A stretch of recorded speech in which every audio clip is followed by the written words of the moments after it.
Hi everyone, it's me again, Teacher Tina. And in this video, we're going to calculate the mean for group data. So there are two ways or methods of finding the mean of the group data. First, using the formula M is equal to summation of f times x over n, where M is the mean, x is the midpoint of each class limit, f is the frequency, and n is the number of cases. And using the second formula, M is equal to AM plus quantity summation of f times d over n times I, where M is equal to, or M is the mean, AM is the assumed mean, F is the frequency, D is the deviation from the mean, and I is the class size or interval. Okay, so what is assumed mean? Assumed mean is the midpoint of the class limit containing the highest frequency.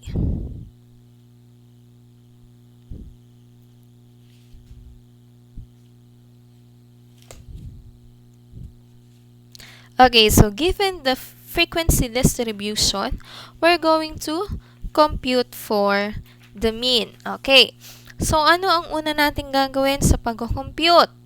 So we're going to use the first formula, M is equal to summation of f times x over n.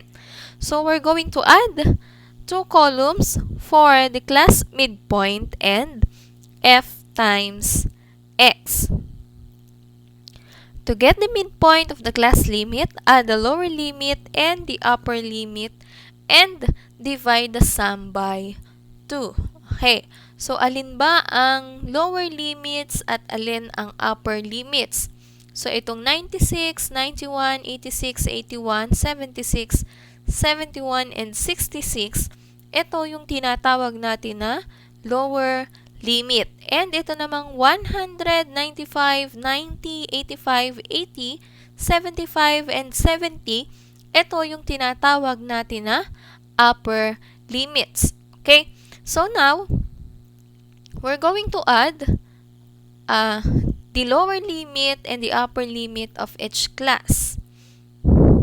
So 96 plus 100 is equal to 196.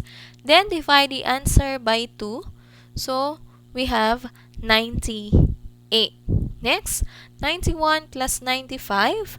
Then divided by 2 is equal to 93. So i-repeat lang natin yung process hanggang makarating tayo dito sa huling class limits. So 66 plus 70. Then divided by 2, the answer is 68.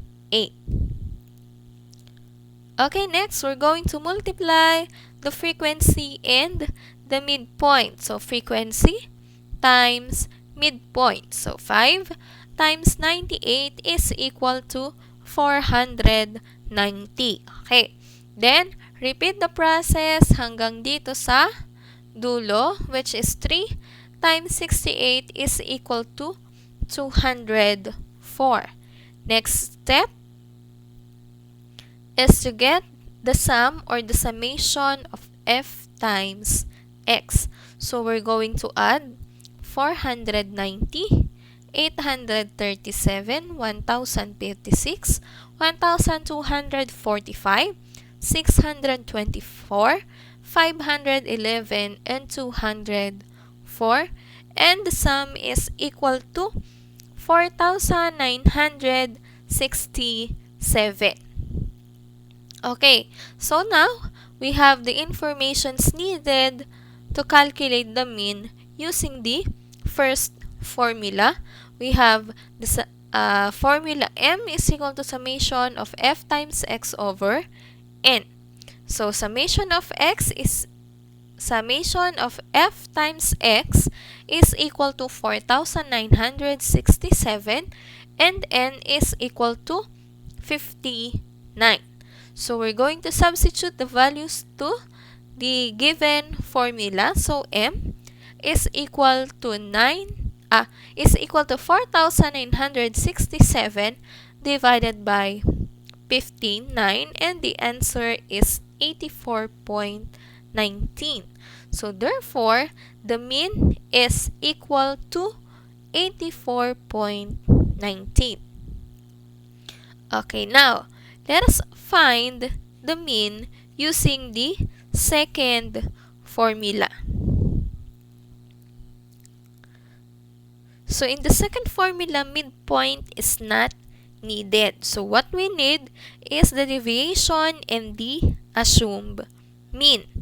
So we need to add two columns for the deviation and FD or frequency times deviation. Assumed mean is the midpoint of the class limit containing the highest frequency.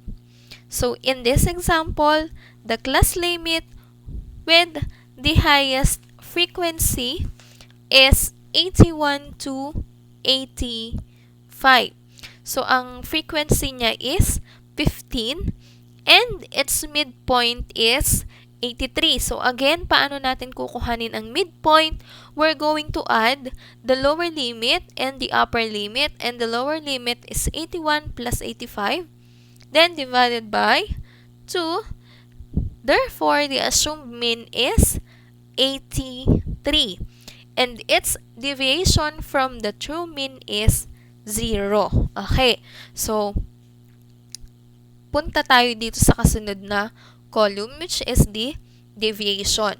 So, kung nasaan yung highest frequency at kung saan natin kinuha yung assumed mean, maglalagay tayo ng code na 0. So, ito yung tinatawag natin na coded deviation. So, ito ay 0. Then, lahat ng nasa itaas na part niya is positive and lahat ng nasa ibabang part ng 0 is negative.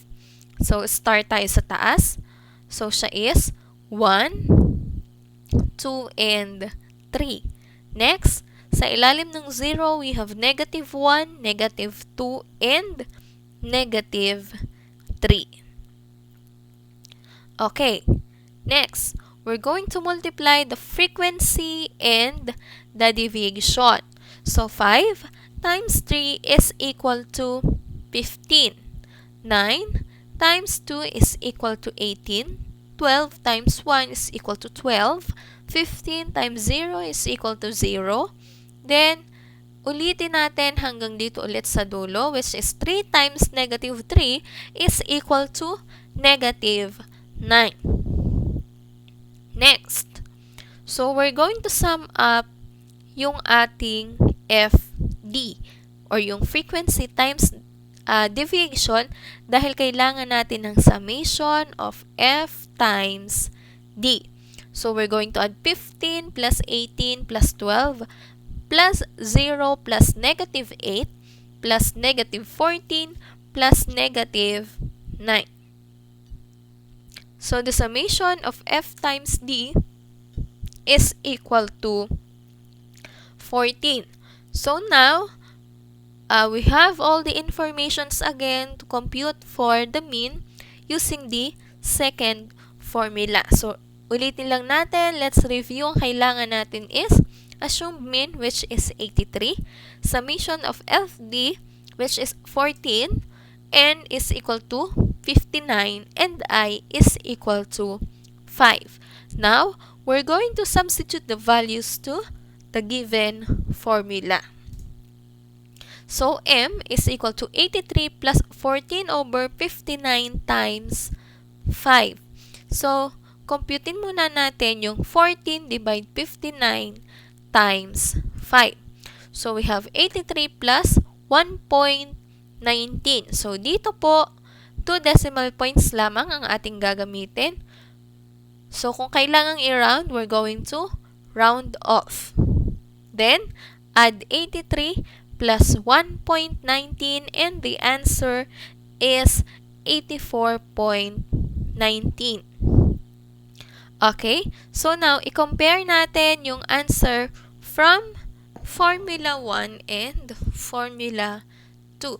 So the first formula, m is equal to summation of f times x over n. Then the mean is 84.19. Then the second formula, we have m is equal to assumed mean plus quantity summation of f times d over n times I, and the answer is 84.19. So, ibig sabihin, kahit aling formula yung gamitin natin sa pag-compute ng mean, pareho lang yung magiging answer. Okay, so now it's your turn again to do your task. Good luck, God bless, and happy learning, everyone!